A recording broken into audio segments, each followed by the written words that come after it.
नमस्कार मेरे ग्राम विकास अधिकारियों, कैसे हो आप लोग। कहीं धुगधुगी ज़्यादा तो नहीं बढ़ रही है? ज़्यादा मत बढ़ने देना।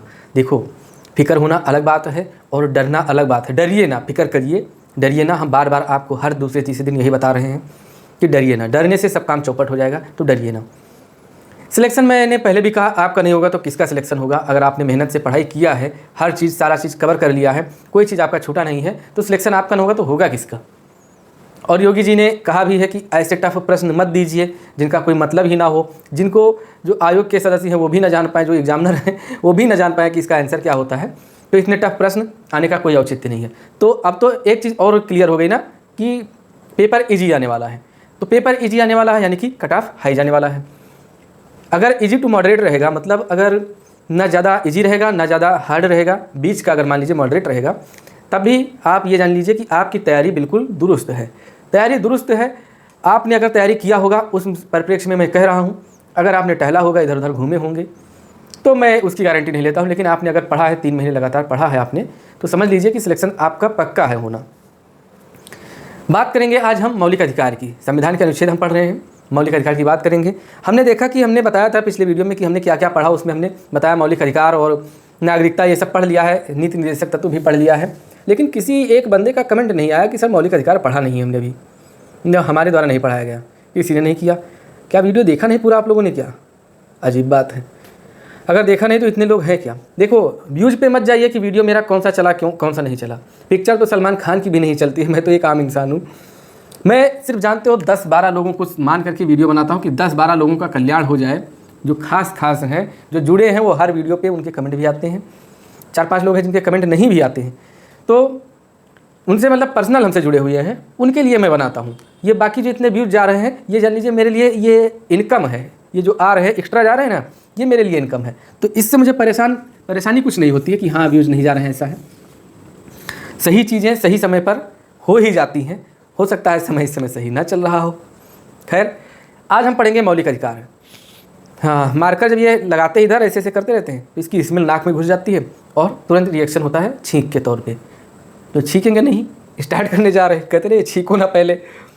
मौलिक अधिकार पढ़ेंगे। हेडिंग डाल लो, मौलिक अधिकार।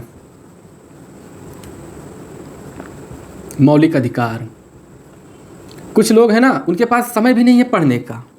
वो जैसे ये चाहते हैं शॉर्ट वीडियो हो, खट से 13-15 सेकंड में उनको पता चल जाए मौलिक अधिकार कितने हैं, क्या हैं। लाखों शॉर्ट वीडियो देख डाले होंगे, एक शॉर्ट वीडियो का अगर कुछ पूछ लिया जाए उसमें क्या था, कुछ नहीं बता पाओगे। ऐसे लोगों से बचना है। और ऐसे लोग कभी कभी कमेंट कर देते हैं सर हमारा समय बर्बाद कर दिया। हमने कहा भैया समय बर्बाद कर दिया तो आज मोदी जी आपको सैलरी नहीं देंगे। मोदी जी के सिक्योरिटी में लगे होगे ना, तभी तो, या उनके पीए होगे, तभी उनका समय आपका बर्बाद हो रहा है। 1-1 मिनट का समय। रील देखने में समय नहीं बर्बाद होता है, वीडियो देखने में समय बर्बाद हो गया। और ऐसा हमारा कोई वीडियो है ही नहीं जो आपके कंपटीशन के क्षेत्र में अगर आप हैं और उससे रिलेटेड ना हो, ऐसा वीडियो। खैर, ये तो इक्का दुक्का लोग हैं जो कहते रहते हैं। हालांकि कहा नहीं है, लेकिन 1-2 लोग हमें लगता है कहा है, तो किसी ने हमको बताया था कि ऐसा मतलब कह रहे हैं। तो यार 1-2 लोगों के लिए कहते नहीं है, खटमल के लिए चारपाई छोड़ देंगे। देखो, मौलिक अधिकार पढ़ेंगे। मौलिक अधिकार में मेन बातें मैं बता दूँ। देखिए, नेहरू रिपोर्ट जो 1928 में थी, उसमें सबसे पहले इसकी इच्छा व्यक्त की गई थी मौलिक अधिकार को संविधान में, भारत के संविधान में शामिल करने का। अब आप सोचेंगे कि भारत का संविधान तब कहाँ था? संविधान तो इधर बना है 1946 में, मतलब 1946 क्या कहते हैं, 6 दिसंबर 1946 से बनना स्टार्ट हुआ है। तो तब कहाँ था? तो एक जो कांग्रेस थी, कांग्रेस का संविधान जो बना था, उस संविधान में शामिल करने की बात की गई थी मौलिक अधिकार को। कन्फ्यूज़ नहीं होना। मौलिक अधिकार हैं कितने? तो मौलिक अधिकार टोटल हैं, पहले देख लो भाग क्या है। ये भाग 3 के अंतर्गत आते हैं। भाग 3 में अनुच्छेद कौन से हैं? अनुच्छेद हैं अनुच्छेद 12 से 35 तक। 35 तक। अब लोग पढ़ते हैं टोटल हैं कितने? टोटल मौलिक अधिकार हैं 6,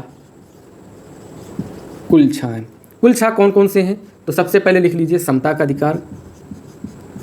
समता का अधिकार अभी मैं आपको बता रहा हूँ, सारे डाउट यहाँ पे लगभग क्लियर होंगे। हालांकि ये फास्ट रिवीजन है, फास्ट ट्रैक रिवीजन है, इसमें मैं चाहूँगा कि जल्दी से जल्दी आपको बताऊँ। लेकिन फिर भी कुछ चीज़ें ऐसी होती हैं ना जिनको क्लियर करना बहुत ज़रूरी होता है, वरना तो लिखा तो किताब में भी है, वहाँ से भी आप पढ़ सकते हैं। उन चीज़ों को भी क्लियर करेंगे। देखिए, समता का अधिकार।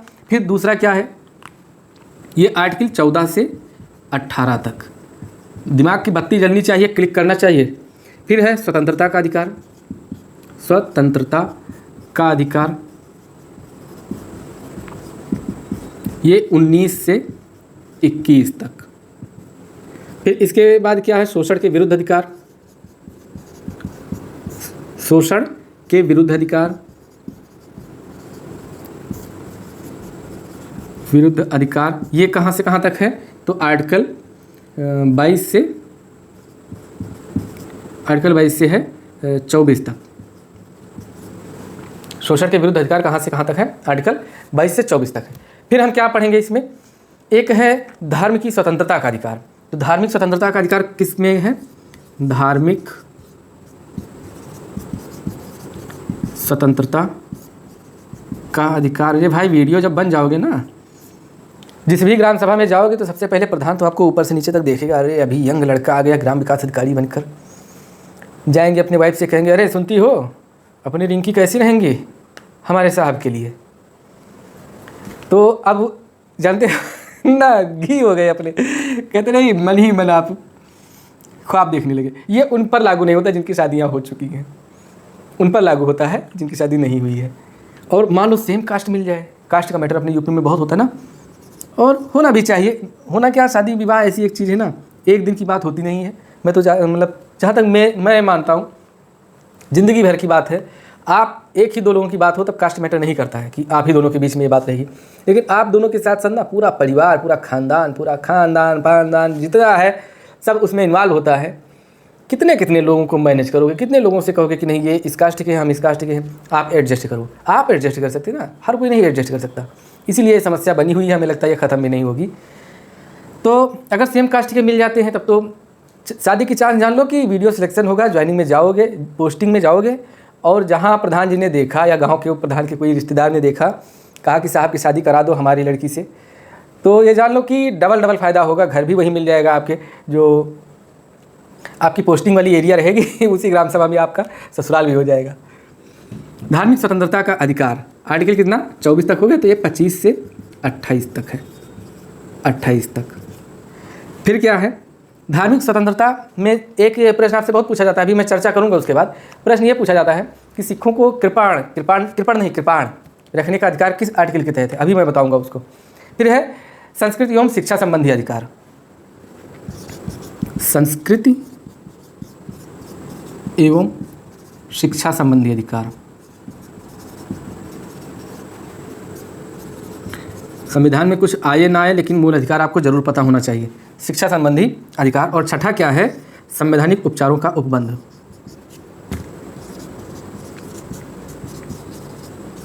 संवैधानिक उपचारों का उपबंध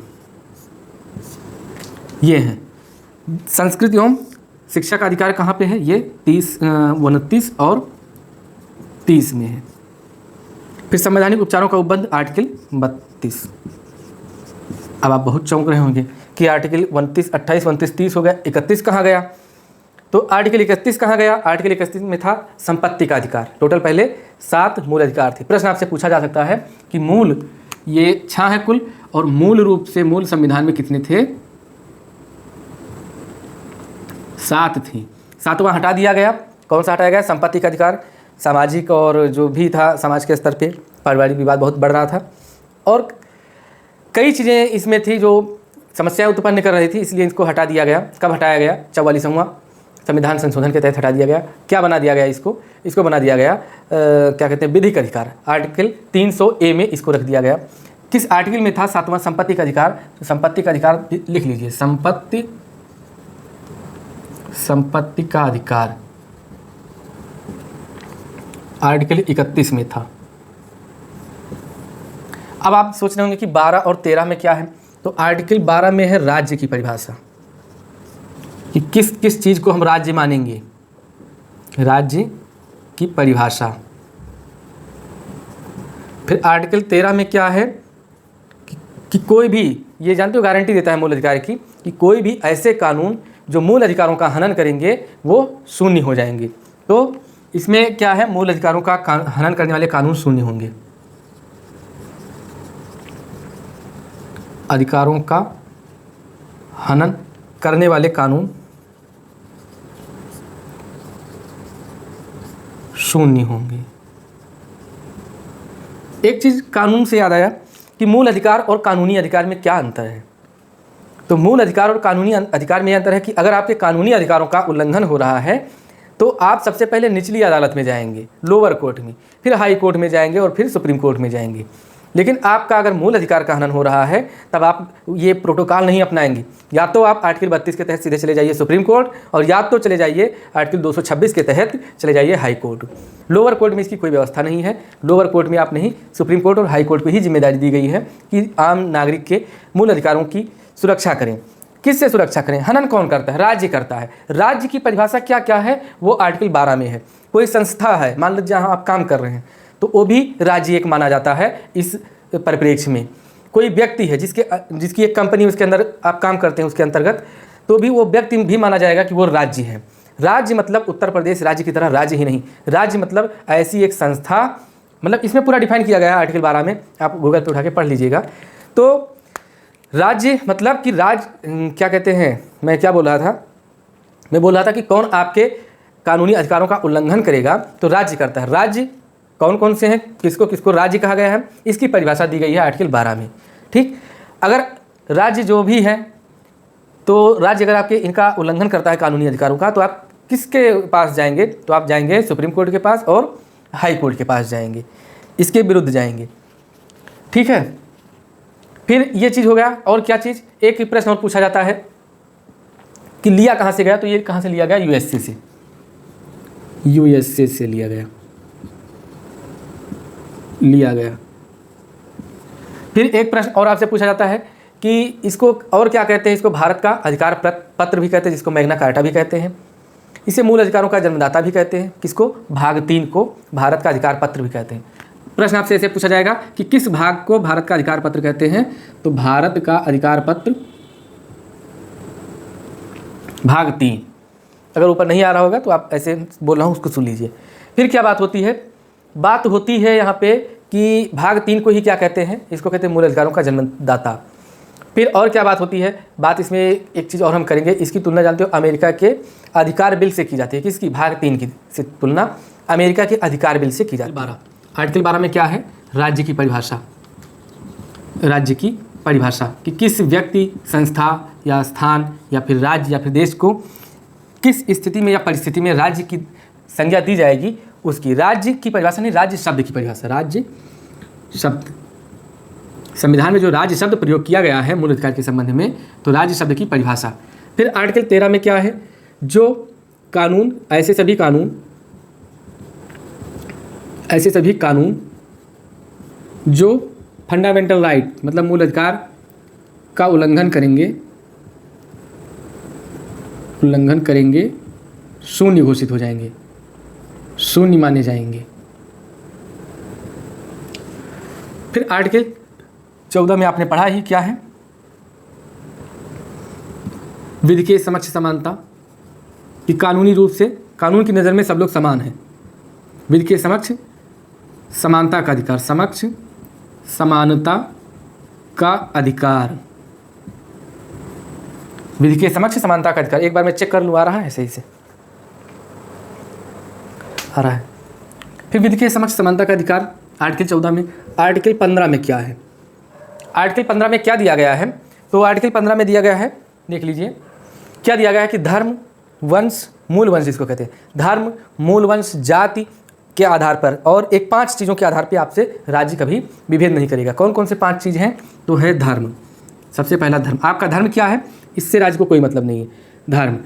फिर मूल वंश, किस मूल वंश से हैं, इस पर राज्य आपसे इसके आधार पर कोई विभेद नहीं करेगा, भेदभाव नहीं करेगा, मूल वंश। फिर जाति, फिर जन्म स्थान या फिर लिंग। ये इन 5 चीज़ों के आधार पर 2, 2, 4, 1, 5, इन 5 चीज़ों के आधार पर राज्य आपसे कोई विभेद नहीं करेगा। और इन सभी चीज़ों पे आपका समानता का अधिकार है कि जो भी, मान लीजिए धर्म, कोई हिंदू के लिए कोई कानून है तो एक मुस्लिम भी उसका हकदार है कि वही कानून समान रूप से उस पर भी लागू हो। कोई योजना है अगर हिंदुओं के लिए है तो वही योजना मुस्लिम भी उसके हकदार है कि उनके ऊपर लागू हो। जाति में चाहे क्षत्रिय हो, चाहे ब्राह्मण हो, जनरल हो, ओबीसी हो, चाहे जो भी हो। सॉरी। तो इसके आधार पे भेदभाव राज्य नहीं करेगा। फिर 16 आर्टिकल 16 में लोक नियोजन में समानता।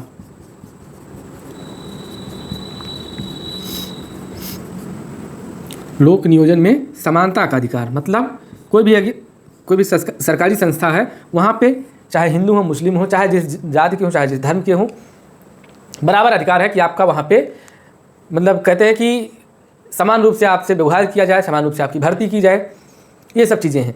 फिर आर्टिकल 17 है। 17 में क्या समानता दी गई कि छुआछूत का अंत।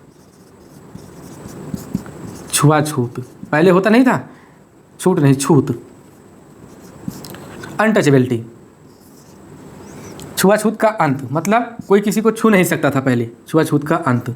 तो ये हो गया। अगर ऐसा आजकल कोई अपना रहा है तो क्राइम कर रहा है। अगर कोई कह रहा है भैया मुझे छुओ ना, तो जान लो वो क्राइम कर रहा है। व्यवहारिक रूप से भले ही आप कह सकते हैं, लेकिन संवैधानिक रूप से क्राइम कर रहे हैं आप ऐसा। तो इसको एक शब्द और एक कहते हैं अस्पृश्यता का अंत। का अंत। फिर 18वां आर्टिकल है, ये आर्टिकल है उपाधियों का अंत। उपाधियों का अंत। पहले जो अंग्रेज लोग थे ना, उपाधियां दे देते थे। अब क्या है, अब उपाधियों का अंत हो गया। क्यों? कौन सी? अब शैक्षणिक और सेना और मतलब जो भारत सरकार द्वारा उपाधियां दी जाती वही मान्य होंगी। जैसे कि भारत रत्न दिया गया, पद्मश्री, पद्म विभूषण, पद्म भूषण, ये सारी उपाधियां, परमवीर चक्र, ये सारी उपाधियां ही मान्य रहेंगी। बाकी विदेश से आप कोई उपाधि नहीं ले सकते बिना राष्ट्रपति की अनुमति के। और जो अंग्रेज़ों ने दिया था आज़ादी के पहले, किसी को सर की उपाधि दी थी, किसी को नाइटहुड की उपाधि दी थी, किसी को राय बहादुर की उपाधि दी थी। तो इन सब का अंत हो गया, कोई नहीं कहा जाएगा, कोई अपनी उपाधि नहीं लगाएगा। तो उपाधियों का अंत किस आर्टिकल के तहत किया गया? आर्टिकल 18 के तहत किया गया। अब पढ़ते हैं आर्टिकल 19। आर्टिकल 19 का सीधा सा मतलब है जितने आर्टिकल इसके पक्ष में उतने ही इसके विपक्ष में। विपक्ष मतलब इसके निर्बंधन, इसकी बाउंडेशन भी लगाते हैं। तो हमें पढ़ना क्या है, हम वनडे एग्जाम की तैयारी कर रहे हैं, तो हमें आर्टिकल 19 में सिर्फ इतना पढ़ना है कि कितने आर्टिकल हैं। है क्या? तो वाक एवं अभिव्यक्ति की स्वतंत्रता है, एवं अभिव्यक्ति की स्वतंत्रता। वाक क्या है? वाक मतलब होता है बोलना, स्वतंत्रता। और ये स्वतंत्रता कुछ ज़्यादा ही है। हमें लगता है कि ये स्वतंत्रता कुछ ज़्यादा ही है। कोई भी मुंह उठा के आता है और देश के राष्ट्रीय सुरक्षा के बारे में ऊट-पटांग बोल देता है, तो इस पे हमें लगता है कुछ अंकुश लगाना चाहिए। लेकिन जो भी होगा सब सही होगा। एक से एक विद्वान बैठे हुए हैं, लेकिन कुछ ज़्यादा ही आज़ादी इसमें दी गई है। और ऐसा सिर्फ भारतीय संविधान में संभव है, भारत देश में संभव है कि कोई किसी के प्रति कुछ भी बोल सकता है। इसमें टोटल अनुच्छेद कितने हैं? तो टोटल 6 अनुच्छेद हैं। टोटल 6 अनुच्छेद। वाक तो समझते हैं, वाक मतलब बोलना होता है। अभिव्यक्ति मतलब क्या होता है? जैसे हम बोल नहीं सकते, हम भारत से प्यार करते हैं, तो हम किस तरह से दर्शाएं कि प्यार करते हैं भारत से? जैसे आप अपनी गर्लफ्रेंड से प्यार करते हैं, एक तो हो गया आई लव यू बोल दिए, ठीक है, मान गए कि प्यार करते हैं, लेकिन कुछ अभिव्यक्ति करते हैं ना, कहीं रोज़ ले गए, दे दिया, क्या दर्शाता है कि नहीं आपका उसके प्रति प्रेम है। उसी आधार पे हम तिरंगा को क्यों लगाते हैं? क्योंकि हम जानते हैं कि ये हमारा देश है, हम भारतीय हैं। तो हम भारतीय हैं, हम प्यार करते हैं भारत से। कुछ भी चीज़ हो हम बोलते हैं, और करने जो हम अभिव्यक्त करना चाहते हैं उसकी भी हमें आज़ादी है। तो किसमें दिया गया है? तो इसके आर्टिकल 19 का 1 क्या कहता है? 19 का 1 वाक एवं अभिव्यक्ति की स्वतंत्रता। जो 19 में है क्या? वाक एवं अभिव्यक्ति की स्वतंत्रता। तो आर्टिकल 19 का 1। फिर इसमें एक चीज़ और है क्या? अखबार मतलब समाचार पत्रों की स्वतंत्रता है।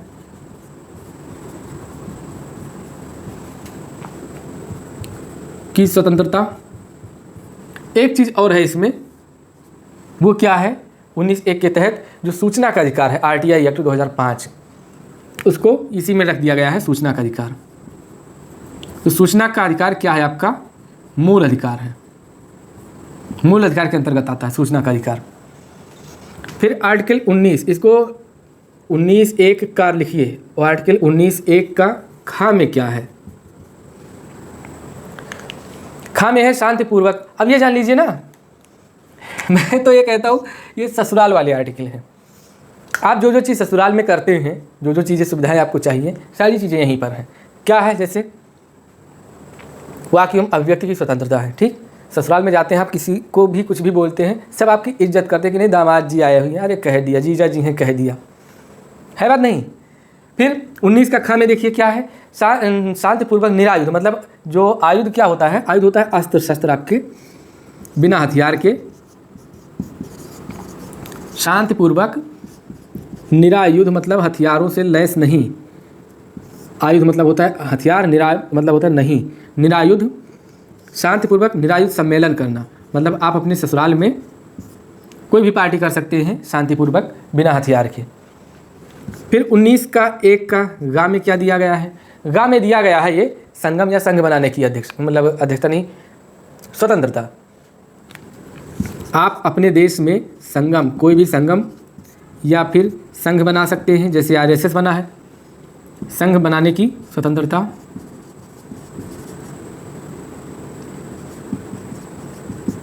स्वतंत्रता। फिर 19(1) घा में क्या है, अब आप कहें ससुराल वाली बात कैसे फिर बैठेगी, ससुराल में भी जाते हैं संगम, संघ बना लेते हैं ना, साली सलाहज को एक तरफ कर लेते हैं अपनी तरफ और सास ससुर एक तरफ हो जाते हैं आपके, होता नहीं है वहाँ ना ले जाए, बहुत मज़ा आ जाता होगा ससुराल का नाम सुनते ही। तो 19 घा में क्या दिया गया है, सर्वत्र अबाध संचरण की स्वतंत्रता, मतलब आप पूरे भारत में कहीं भी घूम सकते हैं, ये आपको स्वतंत्रता दी गई है। तो लिख लीजिए सर्वत्र, यत्र तत्र सर्वत्र, सर्वत्र और अबाध बिना रोक टोक के संचरण मतलब चलने फिरने की, घूमने की स्वतंत्रता है आपको। फिर 19 का अंगा, अंगा जानते हैं, अंग कहते हैं इसको, अनुस्वार पंचमा अक्षर है ये। इसमें क्या है कि कहीं भी जाके आप बस सकते हैं, निवास करिए, रुकिए वहाँ पर या फिर वहाँ पे बस जाइए। तो संपूर्ण भारत में निवास करने एवं बसने की स्वतंत्रता। कुछ लोग होते हैं ससुराल में जाके बस ही जाते हैं, बहुत लोग होते हैं, तो यह आर्टिकल उन पर लागू होता है, ससुराल वालों पे। फिर एक आर्टिकल है कौन सा, 19 का छा। अब आप सोच रहे होंगे 19 का चा क्यों नहीं, अंगा के बाद चा आएगा, तो चा नहीं आएगा, चा को हटा दिया गया 44वें संविधान संशोधन के द्वारा, चा को हटा दिया गया। 19 का पढ़िए छा। छा में क्या है, तो छा में है कि कोई भी व्यापार कहीं, मतलब पूरे देश में कोई भी व्यापार या क्या कहते हैं कमाई आप कर सकते हैं वहाँ पे, तो पूरे देश में व्यापार करने की स्वतंत्रता, देश में व्यापार करने की स्वतंत्रता। तो आर्टिकल 19 के बारे में हमने पूरा पढ़ लिया। अब आर्टिकल हम पढ़ेंगे 20। आर्टिकल क्या पढ़ेंगे 20, अपराधों के लिए दोष सिद्धि के संबंध में इसमें उपबंध है।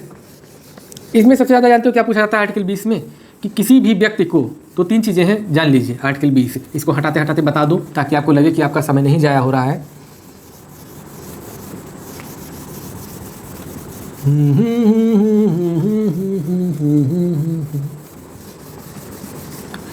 हाँ,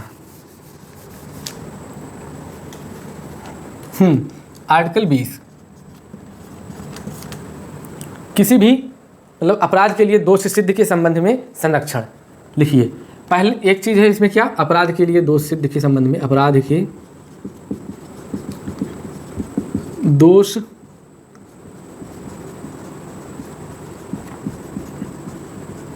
के संबंध में संरक्षण। इसमें एक चीज़ और कही गई है, क्या कही गई है कि किसी भी व्यक्ति को, लिख लीजिए, किसी भी व्यक्ति को ज़बरदस्ती उसके विरुद्ध गवाही नहीं दिलाई जा सकती। ये आपका अधिकार है कि आप अपने खिलाफ गवाही ना दें। और क्या कहा गया है कि किसी भी व्यक्ति को अगर मान लो सज़ा होती है, मान लो कोई ऐसा व्यक्ति है जिसने 2010 में क्राइम किया, कोई ऐसा कांड कर दिया, उस समय वो कानून नहीं था, लेकिन वो सज़ा उस समय के हिसाब से काट रहा है, लेकिन बाद में उसके लिए बड़ा दंडनीय अपराध बन गया, बहुत कठोर कानून बन गया। अब आप लोग चाहते होंगे कि उसको भी वही मतलब सज़ा उस कानून के तहत मिले, तो ऐसा नहीं होता है। आपने जिस समय आपने नहीं, मतलब जिस व्यक्ति ने जिस समय अपराध किया था उस समय जो कानून था उसको उसी के आधार पे सज़ा मिलेगी। फिर आर्टिकल है 21, बहुत ही है आर्टिकल 21। और आर्टिकल 21 में एक मज़ेदार चीज़ बताता हूँ। इसमें पहला तो है प्राण एवं दैहिक स्वतंत्रता। फिर 21 का में क्या दिया गया है, प्राण एवं दैहिक स्वतंत्रता। फिर 21 का में है शिक्षा का अधिकार। यहाँ पे आप का अधिकार लगा लीजिएगा क्योंकि ये मूल अधिकार है, शिक्षा का अधिकार। आर्टिकल 21 में जानते हो आपको विदेशी भ्रमण करने की भी जो अनुमति क्या है, अधिकार है, विदेशी भ्रमण करने का अधिकार, विदेश में भ्रमण करने का अधिकार। फिर है एक चीज़ और इसमें है जो आपको अभी आप गल हो जाएंगे सुन के, जीवन साथी चुनने का अधिकार, साथी चुनने का अधिकार। इनके लिमिटेशन है, लिमिटेशन हम नहीं पढ़ रहे हैं ना, हम ये बता रहे हैं क्या क्या उपबंध है। लिमिटेशन पढ़ेंगे बहुत डीपली हो जाएगा, वैसे भी बहुत लंबा वीडियो जा रहा है। जीवन साथी चुनने का अधिकार, स्वच्छ और गौरवमयी जीवन जीने का अधिकार। कोई आपको अपमानित कर रहा है तो वो भी आपका अधिकार है। देखिए लोग कहते नहीं है कि मैं मानहानि का दावा करूँगा, आप हमारे जीवन को गौरवान्वित होने से रोक रहे हैं, उस पर धब्बा लगा रहे हैं, ये हमारे गौरव के विरुद्ध है, तो इसलिए मैं आपको आपके ऊपर मानहानि का दावा करूँगा। तो क्या, क्योंकि उनके जीवन का जो गौरव है, गौरवमय जीवन जीने का अधिकार है उनका, वो आप छीन रहे हैं। आपको स्वच्छ वायु और स्वच्छ जल, स्वच्छ वायु लेने का अधिकार है, स्वच्छ जल पीने का अधिकार है, अच्छी नींद लेने का अधिकार है। पुलिस को यह अनुमति नहीं है कि आपको 12 बजे रात में आ जाए और आपको उठा के चलो उठो चलो, बशर्ते लिमिटेशन क्या है कि आप कहीं ऐसे संदिग्ध अपराध में शामिल ना हों। आम आदमी को अगर ऐसे पुलिस परेशान करती है तब आम आदमी के पास ये अधिकार है। ठीक, बहुत सारे अधिकार हैं। 21 जो है बहुत ब्रॉड लेवल में है आर्टिकल 21। फिर आर्टिकल 22 में क्या है, जो आर्टिकल 21 में मैंने आपको बताया था ना, 21 में शिक्षा का अधिकार 6 से 14 वर्ष लिख लीजिए, 14 वर्ष। फिर आर्टिकल 22 में गिरफ्तारी के प्रति संरक्षण,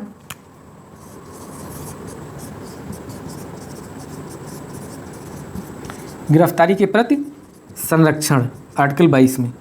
इसमें देखिए 2-3 बातें कही गई हैं। एक कि अगर आपको पुलिस किसी भी केस में अरेस्ट करती है तो आपको 24 घंटा के अंदर जो है मजिस्ट्रेट के सामने आपको उपस्थित करेगी। फिर है कि कहीं कहीं ऐसा होता है ना कि आपको शक के आधार पर गिरफ्तार कर लिया जाता है, कहीं आप ऐसी गतिविधि में अगर शामिल हैं जो राष्ट्रीय सुरक्षा के अहित में हो, हित में ना हो, उससे राष्ट्र को हमारे असुरक्षा की भावना उत्पन्न होती हो, तब आपको क्राइम करने से पहले ही आपको अरेस्ट कर लिया जाता है और मैक्सिमम आपको 3 महीने तक आपको बिना किसी सूचना के रिमांड पे रखा जा सकता है। 3 महीने के बाद ही आप योग्य होते हैं, योग्य नहीं, 3 महीने के बाद ही आपको यह अधिकार मिलता है कि आप कोई कानूनी वकील रखें। 3 महीने के पहले आप पूरी तरह से उसके संरक्षण में रहेंगे।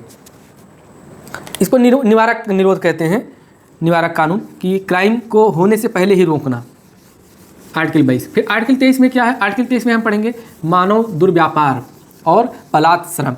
बलात्कार नाम सुना होगा, हम आप यहाँ पे बता रहे हैं, बातचीत कर रहे हैं बलात्श्रम की। बलात्कार नाम लो तो लोग जानते हो कहाँ पे जाते हैं, शर्मा जाते हैं, पानी पानी हो जाते हैं। बलात्कार क्या हो गया, बलात् का अर्थ ही है जबरदस्ती, बलात् का अर्थ है जबरदस्ती, जबरदस्ती। अच्छा, कुछ लोग कहते हैं जबरदस्त, जस्त कोई शब्द नहीं होता मेरे भाई, जबरदस्त होता है। तो आर्टिकल 23 में क्या है, आर्टिकल 23 में है बलात्श्रम। तो ये जबरदस्ती श्रम, मतलब आपको कोई ज़बरदस्ती मजदूरी आपसे नहीं करा सकता। बलात्श्रम व मानव दुर्व्यापार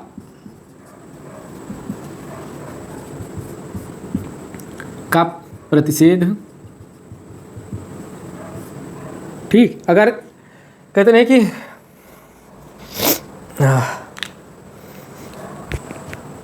एक मिनट, हाँ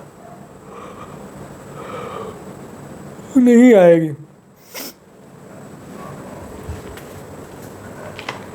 बहुत परेशानी हो जाती है ना, जुकाम वगैरह हो जाता है। तो बलात्श्रम व मानव दुर्व्यापार का प्रतिषेध है। क्या कहा गया है, कहा यह गया है कि जो मानव का दुर्व्यापार है वो नहीं कर सकता कोई, ना राज्य कर सकता, ना कोई इंसान कर सकता है। किसी किसी मामलों में इंसान को भी राज्य का दर्जा दिया गया है, ये आर्टिकल 12 में लिखा हुआ है। ठीक, आप किसी से ज़बरदस्ती काम नहीं करा सकते। बेगार जिसको कहते हैं, बेगार क्या, बेगार मतलब कि आप किसी से काम भी कराएं और उसको मजदूरी भी ना दें, फ्री में काम कराना होता है बेगार।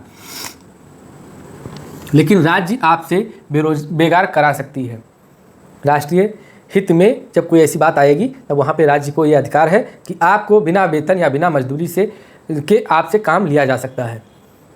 आर्टिकल 23 में इस चीज़ का वर्णन है। फिर आर्टिकल 24 में क्या है, कारखानों व खनन आदि, आदि मतलब इनके जैसे, आदि जैसे संवेदनशील या इनको क्या कह सकते हैं, संवेदनशील के अलावा संकटमयी, मतलब इनका क्या है ना कि ऐसे जो स्थान है, खनन में देखिए विस्फोट ही होता रहता है हमेशा, कारखाने में इतनी बड़ी बड़ी मशीनें हैं, मतलब जो शब्द नहीं आ रहा है मेरे दिमाग में क्या मैं बोलूं, लेकिन ये जान लीजिए कि इनमें कारखानों और खनन में जो बालक हैं, बालकों का नियोजन मतलब उनको वहाँ पे रख नहीं सकते मजदूरी के लिए, नियोजन का प्रतिषेध। आप सीधे सीधे जिस तरह से रिवीजन करा रहे हैं आपको, ये जान लीजिए कि आर्टिकल 23 में किसी भी मानव का दुर्व्यापार नहीं किया जा सकता, मतलब खरीद के फिर जाओ बेच दो, खरीद फरोख्त नहीं हो सकती, होता नहीं है। यहाँ से बहुत से केसेस ऐसे आते हैं, हम लोग तो फोरेंसिक में जानते हैं, देखते हैं, प्रेम हुआ, प्रेम संबंध हुआ, घर से भाग गए दोनों लोग, फिर ले जाके उनको दिल्ली, मुंबई या फिर कहीं अन्य बड़े शहरों में वहाँ पे बेच देते हैं लड़कियों को। तो ये एक कानून है, जब वहाँ ये पकड़े जाते हैं ना, तब इनको असली बिजनेस इनको समझ में आता है कि होता क्या है दुर्व्यापार। कुछ बच्चों को जाके बेच दिया जाता है और वो ज़िंदगी भर बेचारे वहीं पे काम करते रहते हैं। इसीलिए ये अधिकार है, अगर आपको के साथ ऐसा कहीं हो रहा हो तो आप इसके लिए कोर्ट में जा सकते हैं, सीधे सुप्रीम कोर्ट में आपके लिए दरवाज़ा खुला हुआ है, और हाई कोर्ट में। फिर आर्टिकल है 25 में क्या बात कहा गया है, 25 में कहा गया है धार्मिक स्वतंत्रता का अधिकार। 25 से 28 तक है। कितने आर्टिकल हैं, 25, 26, 27, 28, 4 अनुच्छेद हैं। एक आर्टिकल जो हमने 19 बताया था, आर्टिकल 19 के तहत ये प्रश्न ये पूछा जाता है, हमने पढ़ लिया भूल गए, कि प्रश्न ये पूछा जाता है कि आपातकाल के दौरान, मतलब राष्ट्रीय आपातकाल के दौरान 352 जब लागू होता है, तो जब 352 लागू होता है तो उसमें कौन कौन से अनुच्छेद हैं जो निरस्त नहीं होते, बाकी सभी अनुच्छेद रद्द हो जाते हैं। तो लिख लीजिए आर्टिकल 352 के तहत, 352 के तहत जब 52 लागू होता है तो सिर्फ और सिर्फ आर्टिकल 20 और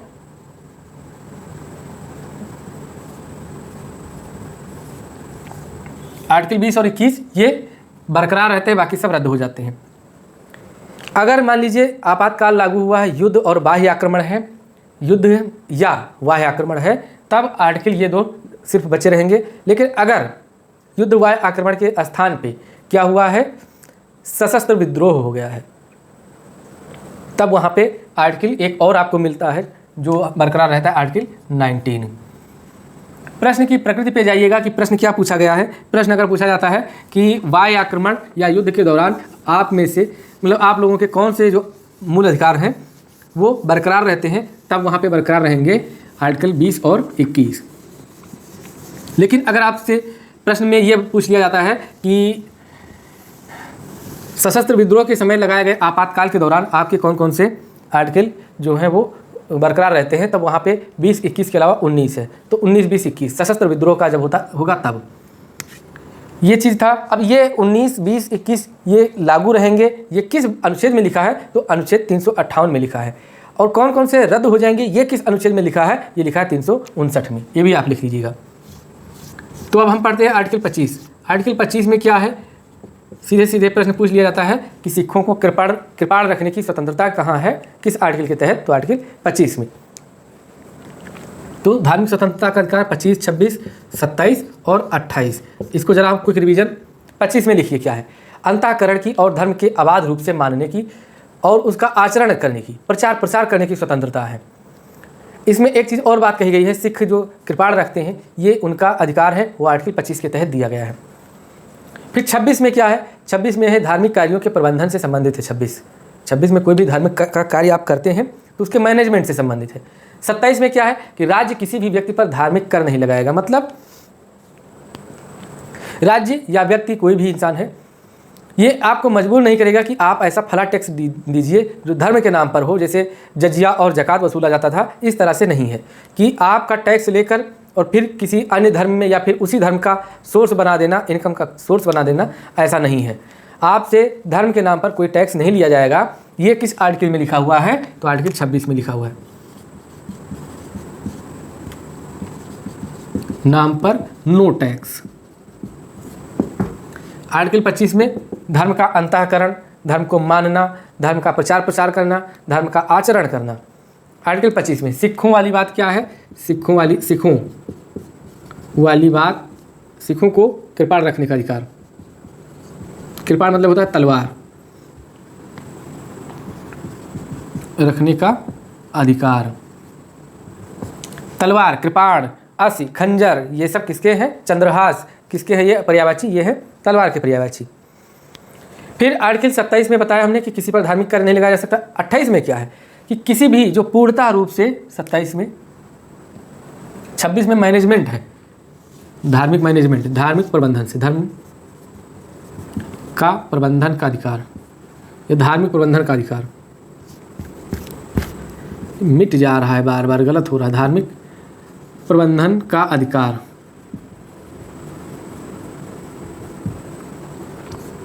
कि आप अपने धर्म के लिए क्या मैनेजमेंट करते हैं, क्या प्रबंध करते हैं, ये आपका अधिकार है, मूल अधिकार है। 27 में क्या है कि गवर्नमेंट जो है, गवर्नमेंट के द्वारा कोई धार्मिक टैक्स नहीं, धार्मिक कर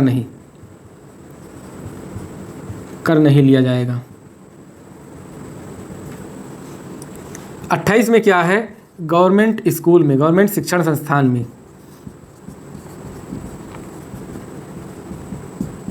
जैसे एक विद्यालय है सरस्वती विद्या मंदिर, आरएसएस का धार्मिक विद्यालय है, इसमें प्रार्थना ही होता था, कराग्रे वस्ते लक्ष्मी कर मध्य सरस्वती कर मूले तू गोविंदा प्रभाते कर दर्शनम। हम लोग वहीं से पढ़े हुए हैं।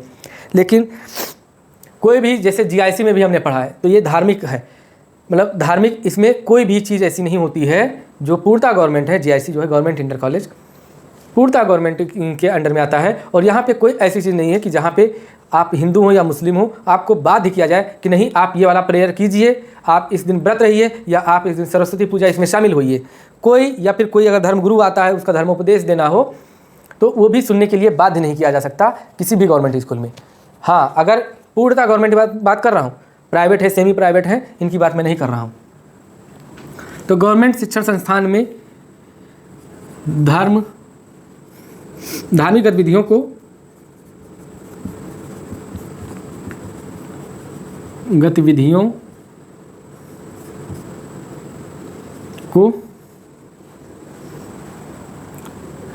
धार्मिक गतिविधियों को मानने या ना मानने का अधिकार है आपको। मानने या ना मानने का नहीं, मानने ना मानने की बात ही नहीं, धार्मिक गतिविधियों का प्रतिषेध है, मतलब यहाँ पे कोई किया ही नहीं जाएगा, प्रतिषेध ही। फिर आर्टिकल 29 में क्या है जानते हैं? आर्टिकल 29 में अल्पसंख्यक वर्गों के हितों का संरक्षण है। अल्पसंख्यक, यहाँ पे लिख लीजिए पहले अल्पसंख्यक, फिर बताता हूँ। अल्पसंख्यक की बात जब आती है तो मुस्लिम लोग यही समझते हैं कि ये मेरी बात हो रही। अल्पसंख्यक वर्गों के हितों का संरक्षण, वर्गों के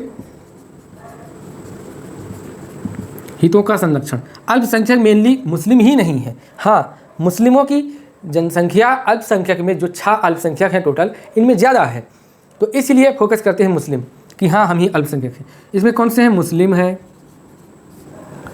सिख हैं, पारसी हैं, पारसी बौद्ध हो गए, 1 2 3 4 जैन हो गए, और मुस्लिम, हिंदू, मुस्लिम, सिख, ईसाई। इनकी जनसंख्या कम है तो इसीलिए इनको अल्पसंख्यक कहते हैं। तो इनके वर्गों के हितों का संरक्षण है इसमें, ठीक। फिर 28 के बाद 29 हमने पढ़ा। 29 में क्या है? अल्पसंख्यक वर्गों के हितों का संरक्षण। 30 में क्या है? तो अल्पसंख्यक वर्ग जो है अपनी संस्कृति को बचाने के लिए मदरसे का स्थापना कर सकते हैं, किसी एक संस्था की स्थापना कर सकते हैं, आर्टिकल 30 में दिया गया है। 31 में क्या है? आर्टिकल 31 में कुछ नहीं था, मतलब कुछ नहीं है। 31 में था क्या? 31 में संपत्ति का अधिकार था, जिसको अब समाप्त कर दिया गया था। तो ये हमारे मौलिक कर्तव्य, हमें लगता है कि हमने अच्छे से पढ़ा और इसका रिवीजन किया, और पढ़ाते पढ़ाते हमारा कैप गिर जाता है। खैर छोड़िए, मिलते हैं आपसे नेक्स्ट वीडियो में। तब तक के लिए इसी गर्मजोशी के साथ बढ़ते रहिए, पढ़ते रहिए और बढ़ते रहिए, मतलब अपना ग्राफ बढ़ाते रहिए, कुछ ना कुछ ग्रोथ करते रहिए। अब हमारा देखिए संघ हो गया, मौलिक अधिकार हो गया, नागरिकता में कुछ ऐसी चीज़ पढ़नी नहीं है। अनुच्छेद 5 में ये पढ़ना है आपको नागरिकता में कि अनुच्छेद 5 में ये बात कही गई है कि संविधान के लागू होने के पहले जो लोग, जिनकी जो नागरिकता थी वही रहेगी। ये बात संविधान अनुच्छेद 5 में कहा गया है। 1 में क्या कहा गया है? अनुच्छेद 1 में क्या कहा गया है कि भारत अर्थात इंडिया राज्यों का संघ होगा, ये पूछा जाता है। फिर इसके बाद हम आएंगे नीति निर्देशक तत्व 36 से 51 तक। इसमें प्रमुख है, जैसे मनरेगा किस अनुच्छेद के तहत है, किस अनुच्छेद के तहत विधिक कानूनी जो प्रक्रिया है इसको अपन मतलब उपलब्ध कराएगी सरकार, किस और मूल अधिकार और नीति निर्देशक तत्व में क्या अंतर है। इसके बाद धीरे धीरे पढ़ेंगे एक एक वीडियो में, ज़्यादा लंबा वीडियो ना खींचें। और ये सदाबहार है, ऐसा नहीं सिर्फ वीडियो वाले ही देखें उनका भला होगा, जो भी देखेगा उसका भला होगा, ये आप जान लीजिए। उम्मीद है हमने बेस्ट अपना देने की कोशिश की है, जिस तरह से ये फास्ट ट्रैक रिवीजन हम करा रहे हैं। उम्मीद है कि आपको पसंद आएगा। मिलते हैं आपसे नेक्स्ट वीडियो में, तब तक के लिए नमस्कार।